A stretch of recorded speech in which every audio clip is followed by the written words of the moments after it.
నమస్కారం సార్. ఒక్క మాటలో ఈ గంజాయి వేట గురించి మీ అభిప్రాయం ఏంటో చెప్తారా?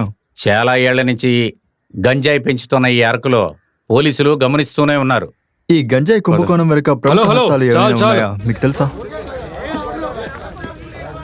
అందరూ ఇటండి సార్. మిమ్మల్ని తర్వాత కలుస్తాను. కెమెరా అంతా తీసేయండి. వెళ్ళండి, మిమ్మల్ని వెళ్ళండి త్వరగా. మీరు కూడా పదండి. రండి, ముందు నీళ్లు పోసారి. వచ్చి నీళ్ళు పోయండి. త్వరగా వెళ్ళి మంటలు నాపండియా. వెళ్ళండి. తర్వాత ఏం చేయాలని తెలియని పరిస్థితిలో నేనున్నాను.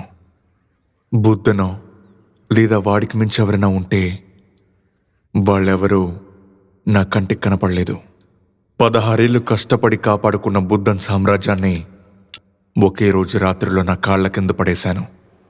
కొంచెం అదృష్టం ఇంకా ధైర్యం ఉంటే ఎవరైనా సరే శిఖరాన్ని చేరుకోవచ్చు. ఇప్పుడు నేనక్కడే ఉన్నాను. నిన్న అన్నయ్య వచ్చారు. పెళ్లికి ఇంకా ఎందుకు ఆలస్యం అని అడిగారు. అమ్మా, ఎవరి గురించి మాట్లాడుతున్నావు? వేరే దేని గురించి నేను మాట్లాడతాను? నీకు గీతూ పెళ్లి గురించి మాట్లాడాం. వచ్చే నెలలో మంచి ముహూర్తాలు ఉన్నాయని పంతులు గారు చెప్పారు.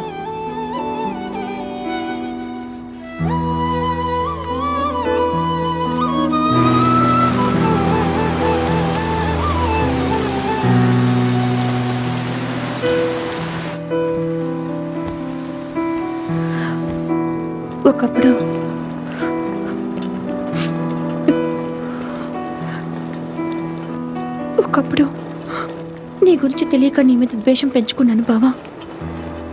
కానీ ఇప్పుడు నువ్వు లేకపోతే నేను లేను.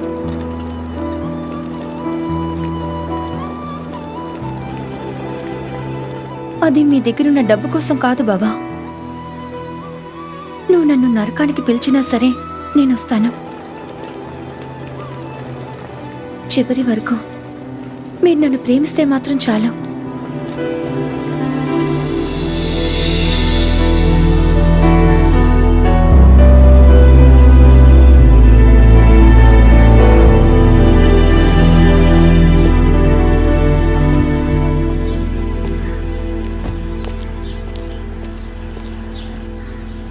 హరి, నిన్ను చూడ్డానికి ఎవరో వచ్చారు.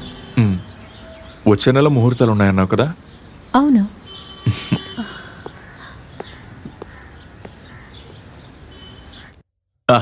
ఎవరది? సచిన్ గారా? మీరేంటి ఇలా వచ్చారు?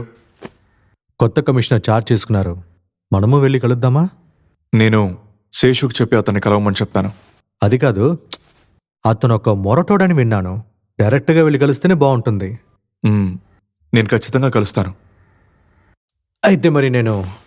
మీరు భోంచేశారా? లేదు, నేను ఇంటికి వెళ్ళి తింటాను. వైఫ్ పిల్లలు వెయిట్ చేస్తుంటారు. సరే, ఓకే. సచిన్, ఒక నిమిషం.